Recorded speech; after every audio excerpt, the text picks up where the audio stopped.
Hello all, welcome back to our channel. This is Tejaswini Reddy. ఇవాళ చూపించేది recipe కాదు, hair oil అండి. హెయిర్ గ్రోత్కి సంబంధించింది. హెయిర్ బ్లాక్గా ఉండటానికి కోసమని నేను ఇప్పుడు చూపిస్తున్నాను. చేస్తూ మాట్లాడుకుందాం. స్టవ్ ఆన్ చేసుకుని ఒక కడాయి పెట్టుకుని అందులోకి 1 కప్పు కొబ్బరి నూనె వేసుకోవాలి.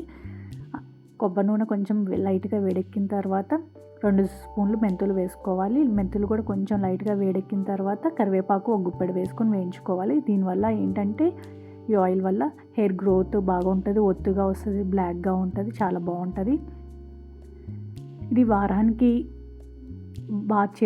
హెడ్ బాత్ చేసే ముందు ఒక 2 టైమ్స్ అప్లై చేయండి. వారానికి 2 or 3 టైమ్స్ చేస్తూ ఉంటాం కదా, ఒక 2 టైమ్స్ అప్లై చేయొచ్చు. అలానే ఇది 1 or 2 మినిట్స్ వరకే స్టవ్ మీద ఉంచుకొని తర్వాత వడగట్టి ఒక బౌల్లోకి తీసుకోవాలి. చల్లారిన తర్వాత గ్లాస్ జార్లో వేసుకొని స్టోర్ చేసుకోవటమేనండి. అంతేనండి, రెడీ అయిపోయింది. కోకోనట్, మెంతులు, కరివేపాకుతో ఆయిల్.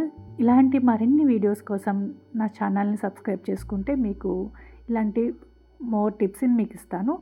నా వీడియో కనుక మీకు నచ్చినట్లయితే లైక్ చేయండి. Thanks for watching.